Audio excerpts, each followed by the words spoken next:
Pre during and post meet responsibilities of committees. तो बच्चों ये जो कमेटीज़ अभी हमने स्टडी की हैं इनकी प्री ड्यूरिंग और पोस्ट मीट रिस्पॉन्सिबिलिटीज़ क्या होती हैं। तो बच्चों किसी भी स्पोर्ट्स इवेंट्स को ऑर्गेनाइज जो हम करते हैं वो 3 फेज में करते हैं, पहला प्री, दूसरा ड्यूरिंग और तीसरा पोस्ट मीट वर्क।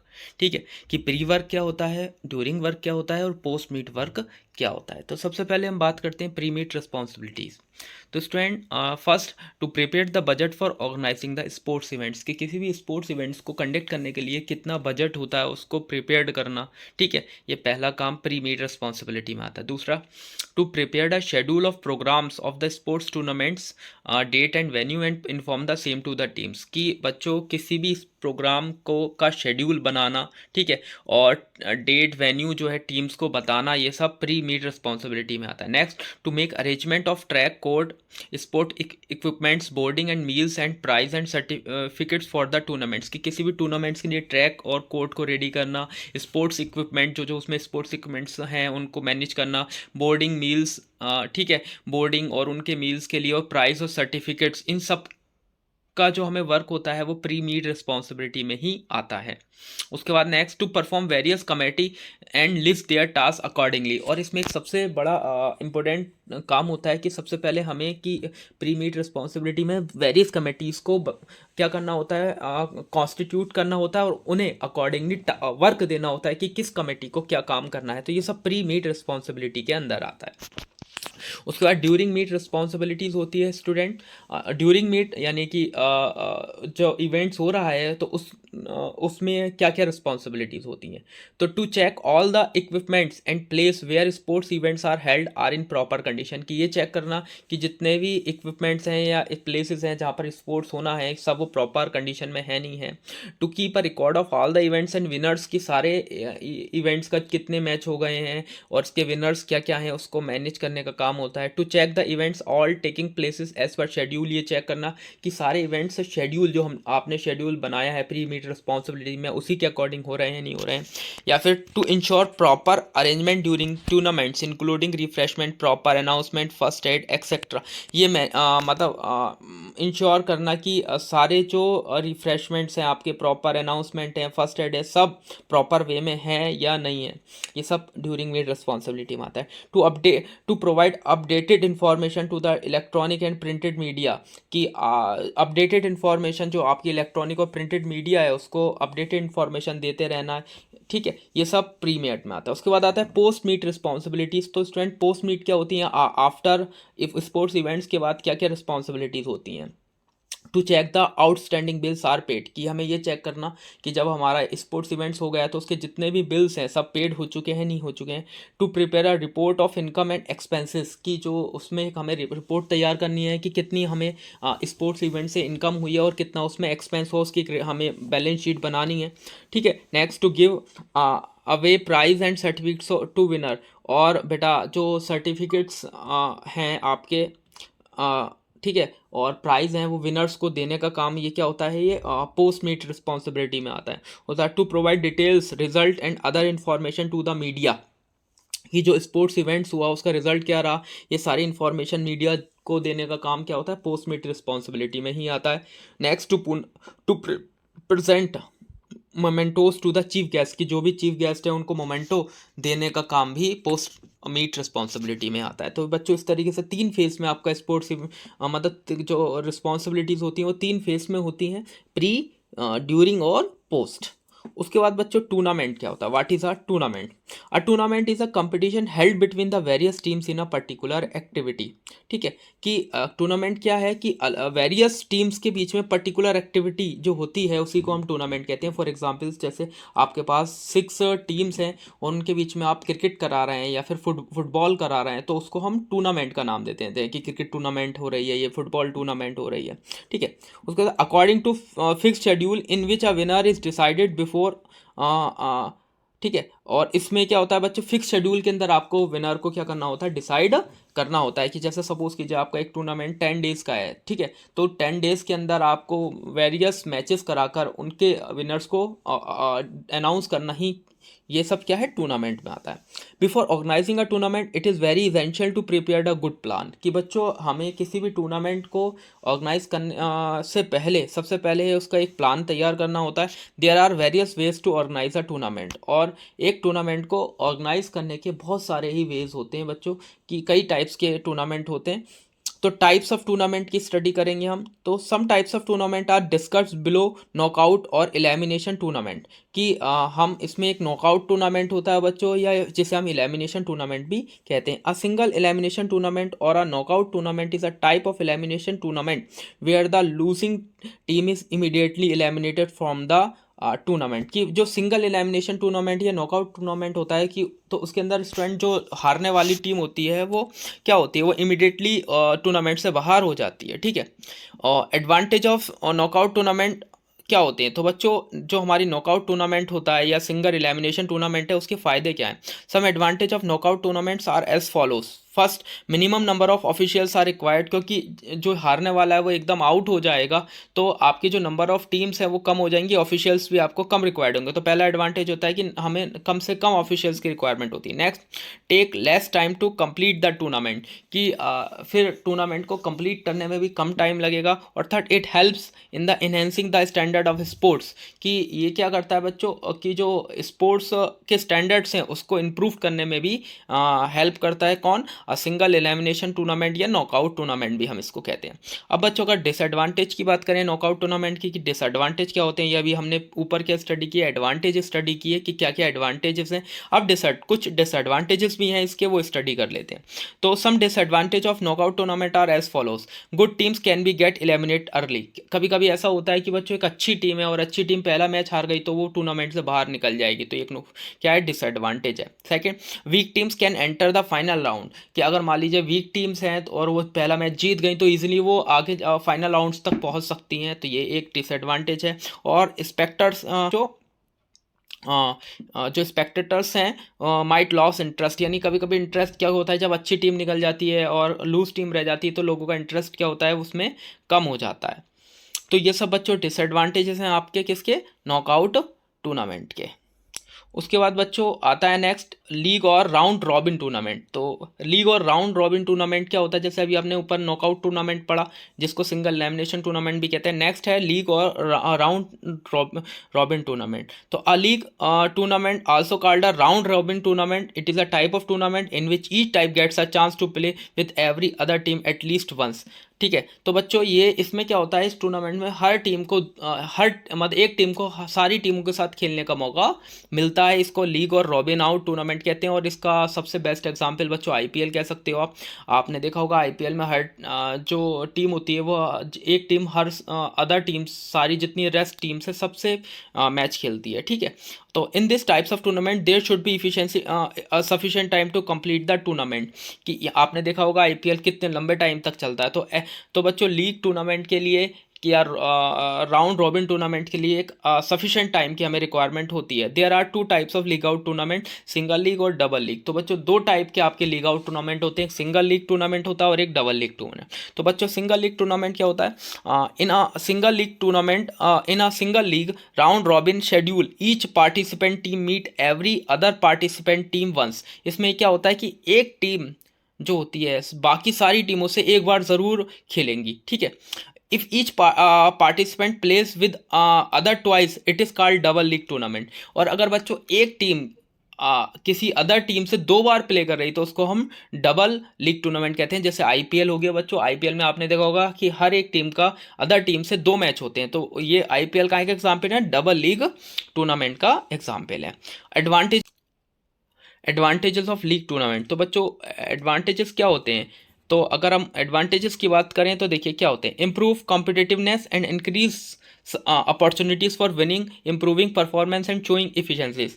कि बच्चों यहाँ पर जो कॉम्पिटिटिवनेस होता है, मतलब जो एक तरीके से कॉम्पिटिशन्स होता है, या फिर जो अपॉर्चुनिटीज़ होती हैं जीतने की, अपनी परफॉर्मेंस को इम्प्रूव करने की, ये इस सब के चांस मिलते हैं। क्यों, क्योंकि जो नॉकआउट टूर्नामेंट होता है उसमें अगर आप पहला मैच हार गए तो आउट हो जाएंगे, जबकि लीग टूर्नामेंट में अगर आप पहला मैच हार भी जाते हैं तो बाकी अदर टीम्स होती हैं उनके साथ खेलकर आप अपनी परफॉर्मेंस को सुधार सकते हैं। जैसे कि आपने आईपीएल में देखा भी होगा कि स्टार्टिंग में कोई टीम 4 या 5 मैच हार गई, लेकिन लास्ट के मैच अगर वो जीत जाती है तो वो नेक्स्ट राउंड में अपना जो प्लेस है उसे कंफर्म कर लेती है। तो ये फ़ायदा होता है कि इसका बच्चों लीग टूर्नामेंट का।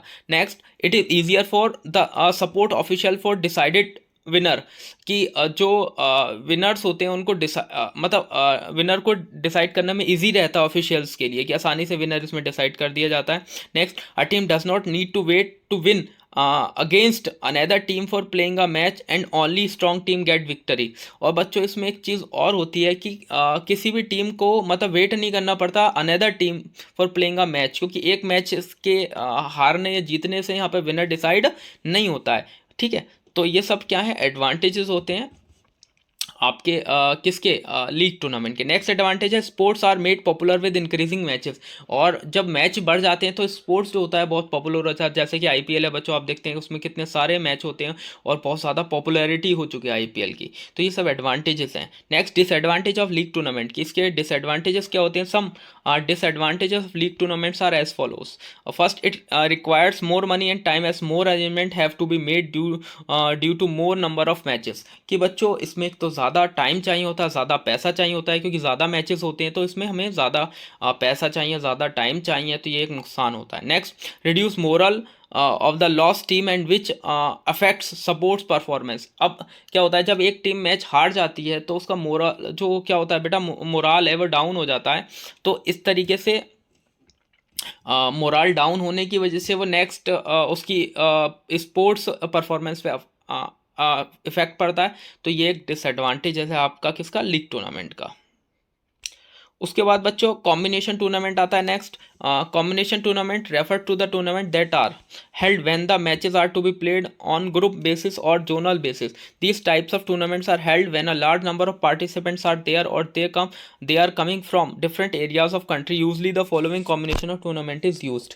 कि बच्चों कॉम्बिनेशन टूर्नामेंट जो होते हैं वो आपके लोकल लेवल या जोनल लेवल पर होते हैं, जहाँ पर बहुत सारी पार्टिसिपेंट्स होते हैं और जो अलग अलग कंट्री के पार्ट से आते हैं। तो इस केस में हम कॉम्बिनेशन टूर्नामेंट करते हैं। और कुछ कॉम्बिनेशन टूर्नामेंट क्या, knockout cum knockout tournament, second league cum league tournament, next knockout cum league tournament और next league cum knockout tournament.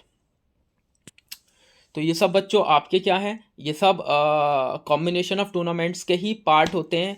ठीक है, उसके बाद प्रोसीजर टू ड्रा फिक्चर्स। तो बच्चों फिक्चर्स क्या हैं और क्या फिक्चर्स को ड्रा करने का प्रोसीजर है वो हम स्टडी करेंगे। तो any tournament whether it is knockout और league is arrange according to the set a procedure का which is known as fixture. तो फिक्चर क्या होता है बच्चों, चाहे आपका आपने भी पढ़ा कि नॉकआउट टूर्नामेंट होते हैं, एक लीग टूर्नामेंट होते हैं, लेकिन they are arrange according to set a procedure. एक प्रोसीजर के अकॉर्डिंग उनको सेट किया जाता है। ठीक है, तो उसी सेट करने के प्रोसीजर को हम क्या कहते हैं स्टूडेंट, फिक्चर कहते हैं। तो फिक्चर समझ में आ रहा है कि फिक्चर क्या होता है। तो आपका फिक्चर में हम ये डिसाइड करते हैं कि कितने मैच होने हैं, कैसे होने हैं, सब ये फिक्चर का ही पार्ट होते हैं।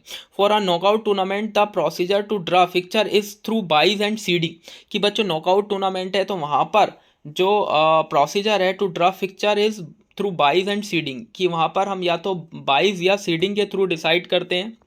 और for a league tournament the procedure to be draw fixture is through staircase और साइक्लिक मेथड। कि बच्चों अगर लीग टूर्नामेंट है तो वहाँ पर जो फिक्चर्स को डिसाइड प्रोसीजर होता है वो क्या है, वो है स्टेयर केस और साइक्लिक मेथड। की स्टेयर केस और साइक्लिक मेथड के थ्रू हम फिक्चर्स को फिक्स करते हैं। तो फिक्चर क्या होता है, fixture is the process of arranging the teams in a systematic order in various groups for competition in physical activities. कि बच्चों फिक्चर क्या है, एक प्रोसेस होता है arranging the teams in systematic order, कि सारी टीम्स को सिस्टमेटिक ऑर्डर में अरेंज करना इन अ वेरियस ग्रुप्स, अलग अलग ग्रुप्स के, for competition in a physical activity. किसी भी फिजिकल एक्टिविटी के लिए यही फिक्चर कहलाता है। फॉर एग्जाम्पल आपने देखा होगा जैसे कि वर्ल्ड कप आता है, वर्ल्ड कप में आपने देखा होगा 2 ग्रुप बनते हैं, ग्रुप ए और ग्रुप बी। ग्रुप ए में हम कुछ टीम रखते हैं, ग्रुप बी में हम कुछ टीम रखते हैं। तो ये ही क्या है, एक फिक्चर है कि आप किस टीम को किस ग्रुप में रखेंगे, कैसे रखेंगे, उसके किसके साथ कितने मैच होंगे। तो ये पूरा जो प्रोसेस होता है टीम्स को अरेंज करने का, इसी को हम क्या कहते हैं बच्चों, फिक्चर कहते हैं। तो फिक्चर्स इन नॉकआउट टूर्नामेंट, तो फिक्चर्स नॉकआउट टूर्नामेंट में स्टूडेंट फिक्चर क्या होता है, in order to draw fixtures in a knockout tournament the following principle need to be kept in mind, कि हमें ये सब चीज़ अपने माइंड में रखनी है जब हम नॉकआउट टूर्नामेंट में फिक्चर्स को डिसाइड करेंगे। तो first, total number of team participate in the tournaments, कि उसमें कितनी टीम्स हैं जो पार्टिसिपेट कर रही हैं, ध्यान में रखना है। टोटल नंबर ऑफ बाइज, की कितनी बाइज हैं, ये अपने आप को माइंड, ये आपको अपने माइंड में रखना है। The number of teams in each half of quarter, कि ईच हाफ और क्वार्टर में कितनी टीम्स आनी है। The number of byes to be given in each half और क्वार्टर, की हर हाफ या क्वार्टर में कितनी बाइज आपको देनी है। The number of rounds in the tournament, की टूर्नामेंट में टोटल राउंड्स कितने होने हैं, और टोटल नंबर ऑफ मैचेस, की कितने मैचेस होने हैं। In order to draw fixtures in a knockout tournament, first it is essential to calculate. तो बच्चों जैसे कि अभी आपको मैंने बताया कि किसी भी नॉकआउट टूर्नामेंट में हमें ये सारी चीज़ें माइंड में रखनी है फिक्चर्स को डिसाइड करते समय, कि वहाँ पर कितनी टीम्स हैं, कितने बाइज देने हैं, कितनी टीम्स को हाफ में और क्वार्टर में रखना है, ठीक है, और हर टीम को कितने बाइज आपको देने हैं, ठीक है, और कितने उसमें राउंड होंगे और कितने उसमें मैच होंगे। उसके बाद बच्चों, in order to draw fixtures in a knockout tournament, first it is essential to calculate, कि सबसे पहले हमें क्या कैलकुलेट करना है, टोटल नंबर ऑफ मैचेस, की टोटल नंबर ऑफ मैचेस, कि कितने मैचेस, सबसे पहले तो हम ये डिसाइड करते हैं कि फिक्चर्स में कि हमें कितने मैच कराने। तो the number of matches to be played during the entire tournament is calculated by subtracting one from the total number of team. तो बच्चों अगर आपको ये पता करना है कि भाई कितने मैचेस होंगे, तो आपको सिंपल सा तरीका होता है, जितनी टीम्स हैं उसमें से वन को क्या कर दीजिए, माइनस कर दीजिए, तो आपका क्या निकल के आ जाता है, टोटल नंबर ऑफ मैचेस निकल के आता है। जैसे सपोज कीजिए आपके पास 10 टीम्स हैं, तो इसका मतलब टोटल जो मैच होंगे वो 9 होंगे, यानी 10 - 1 यानी कि 9 होंगे। उसके बाद नंबर ऑफ राउंड्स, तो बच्चों कितने राउंड्स होंगे वो भी आपको डिसाइड, ये भी एक इंपॉर्टेंट पार्ट होता है इसका। तो if the number of teams in a power of 2 then the number of rounds will be exactly by the power of 2 for that number, कि अगर बच्चों वहां पर जो टीम्स है 2 की पावर की फॉर्म है, जैसे सपोज कीजिए 4 टीम्स है जो 2 की पावर 2 माना जाएगा, या 8 टीम्स हैं जो 2 की पावर 3 माना जाएगा, या बच्चों 16 टीम्स हैं जो 2 की पावर 4 माना जाएगा, ठीक है। तो इस केस में जो राउंड्स होंगे वो सेम होंगे, जितनी पावर होगी उतने ही राउंड्स होंगे। जैसे मान लीजिए 16 टीम्स हैं आपकी, कि if the total number of teams is 16, जो कि 2 की पावर 4 होगा, then there will be 4 rounds, तो उसके अंदर स्टूडेंट 4 राउंड होंगे, क्योंकि 16 जो है वो 2 की पावर 4 होता है, तो इसका मतलब 4 राउंड होंगे। लेकिन अगर if number of teams is not in power of 2, लेकिन अगर स्टूडेंट जो टीम्स हैं वो 2 की पावर में नहीं है, तब जो नंबर ऑफ राउंड्स हैं will be equal to the next power of 2, तो जो नंबर ऑफ राउंड्स होंगे वो फिर अगली पावर होगी। फॉर एग्जांपल जैसे टोटल बच्चों टीम्स हैं 12, तो यानी 12 जो हुआ वो 2 की पावर 3 और 2 की पावर 4 के बीच में हुआ, क्योंकि 2 की पावर 3 कितना होगा 8, और 2 की पावर 4 कितना होगा बच्चों 16, तो जबकि टीम्स कितनी है 12, यानी 8 और 16 के बीच में आ रहा है, तो आप 16 वाला लेंगे, यानी कि नेक्स्ट पावर लेंगे, तो वहां पर 4 राउंड होंगे, ठीक है। तो इस तरीके से बच्चों जैसे यहाँ देख रहा है 421 टीम्स, जैसे कि 21 टीम्स हैं, तो 21 टीम्स कितना हो गया, 2 की पावर 4 हो गया 16, और 2 की पावर 5 हो गया बच्चों 32। तो बच्चों 16 और 32 के बीच में आएगा 21, तो हम 2 की पावर 16 नहीं लेंगे, 2 की पावर 32 आ गई, यानी नेक्स्ट वाला लेते हैं। तो 2 की पावर 32 में जो n है वो 5 आएगा, यानी 32 जो होता है वो 2 की पावर 5 होता है, तो इसका मतलब वहाँ पर जो राउंड्स होंगे वो 5 होंगे। उसके बाद next, number of teams in each half, की बच्चों जो हाफ होता है उसमें कितनी टीम्स होती हैं। अगर बच्चों आपकी जो टीम्स हैं वो इवन है, जैसे मान लीजिए 10 टीम्स हैं या 20 टीम्स हैं, आपकी 30 टीम्स है, तो वहाँ पर ईच हाफ में हाफ हाफ टीम्स आ जाती हैं। जैसे 20 टीम्स हैं तो 10-10 हो जाएंगी, 30 हैं तो 15-15 हो जाएंगी। लेकिन ज़रूरी नहीं है कि बच्चों टीम्स जो होती हैं वो हमेशा इवन होती हैं, कभी कभी टीम्स जो हैं वो ऑड भी होती हैं। तो उस केस में बच्चों आपको अपर हाफ और लोअर हाफ में टीम्स को क्या करना होता है, डिसाइड करना होता है। तो बच्चों अगर number of teams in each quarter, if the number of teams is odd then they are divided into upper and lower halves, तब हम उसको अपर एंड लोअर हाफ्स में डिवाइड करते हैं।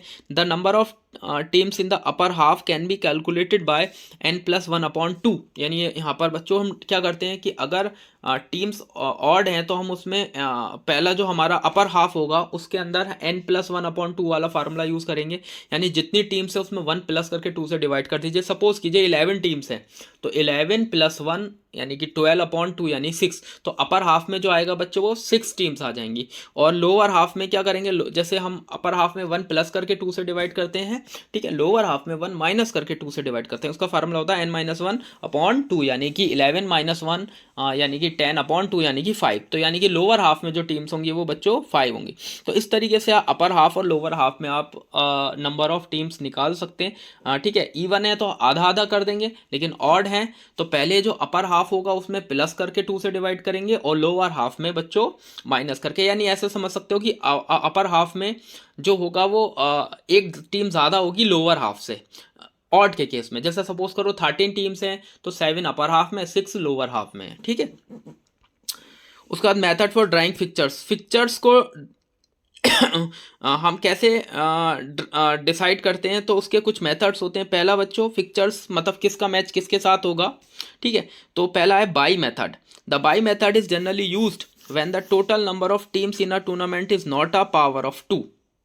कि बाई मेथड हम जब यूज़ करते हैं बच्चों जब टोटल नंबर ऑफ टीम्स जो है वो 2 की पावर में नहीं है। जैसे 2 की पावर 2 यानी टोटल नंबर ऑफ टीम्स जो है वो आपकी 2 की पावर 1 यानी 2, 4, 8, 16, 32। अगर बच्चों 2 की पावर की फॉर्म में टीम्स नहीं है तब हम बाई मेथड का यूज़ करते हैं। अब bye is a kind of privilege given to team in the first round. यानी यहाँ पर हम फर्स्ट राउंड में एक तरीके का प्रिविलेज जो हम देते हैं, जो बेनिफिट देते हैं टीम को, वही बाई कहलाता है। The team receiving the bye becomes a dummy team and directly plays in the second round. और बच्चों जिस टीम को बाई मिलता है तो वो पहले राउंड में प्ले नहीं करता, वो डायरेक्टली सेकेंड राउंड में जाके प्ले करेगा। तो इसलिए बाई मिलने वाली टीम को फायदा होता है कि फर्स्ट राउंड में उसको परफॉर्म नहीं करना होता है, वो सीधा डायरेक्ट जाके सेकेंड राउंड में ही क्या करता है, परफॉर्म करता है। The number of buys that should be given in a tournament is decided by finding the difference between the number of teams and the next power of 2। तो बच्चों जो बाइज होती है कि हमें कितनी बाइज देनी है किस में, तो उसका जो फार्मूला होता है वो 2 की पावर जो आपकी है उसमें से आपको क्या करना है, नंबर ऑफ टीम्स को माइनस करना होता है, ठीक है। जैसे if teams are 11 then the number of byes will be given by the next power of 2 - 11। तो जो भी नेक्स्ट पावर होगी 11 में, जैसे बात करें तो बच्चों 11 के लिए 2 की पावर 3 जो कि 8 हो गया, तो 11 तो उससे ज़्यादा है, तो इसका मतलब अगली पावर 4 ले, यानी 2 की पावर 4 यानी 16 जो होगा। तो 16 में से 11 को माइनस कर दीजिए, तो 16 में से जब 11 को माइनस करेंगे तो कितना बचेगा बच्चों, 5। तो इसका मतलब हमें 5 बाइज देने हैं। अगर हमारी 11 टीम्स हैं तो वहाँ पर हम 5 बाइज देंगे, ठीक है। मेथड ऑफ फिक्सिंग बाइज, हम किस तरीके से बाइस को फिक्स करते हैं। The number of teams are placed in upper and lower half according to the draw of lots, then the following procedure is adopted for fixing the byes. तो कैसे फिक्सिंग करते हैं, the last team of the lower half get first bye. कि बच्चों जो आपका lower half की last team है आप उसको बाई पहला देंगे, और first team of upper half को गेट सेकंड बाई, और जो अपर हाफ की फर्स्ट टीम है उसको दूसरा बाई मिलेगा। यानी पहला बाई जो मिलेगा लोअर हाफ की लास्ट टीम को मिलेगा, दूसरा बाई जो मिलेगा बच्चों वो अपर हाफ की फर्स्ट टीम को मिलेगा। फिर इस तरीके से आप डिवाइड करते चले जाएंगे, और यही प्रोसीजर होता है बाईस को देने का। कि पहले सबसे पहले क्या करना है, लास्ट टीम लोअर हाफ को उसको बाई देना है, और फिर आपको अपर हाफ की फर्स्ट टीम को देना है। उसके बाद जो आपका लोअर हाफ का सेकंड लास्ट टीम होगी उसको देना है। तो इस तरीके से हम बाइस को क्या करते हैं बच्चों, डिसाइड करते हैं। देखिए, the last team of the lower half get first byes, next the first team of upper half gets second byes, next the first team of lower half gets third byes. जो first team होगी lower half को उसको third मिलेगा, और the last team of upper half get fourth byes, ठीक है। The following procedure follows till all the byes are given. यानी जब तक फॉलो करेंगे जब तक हम सारी बाई नहीं दे देते।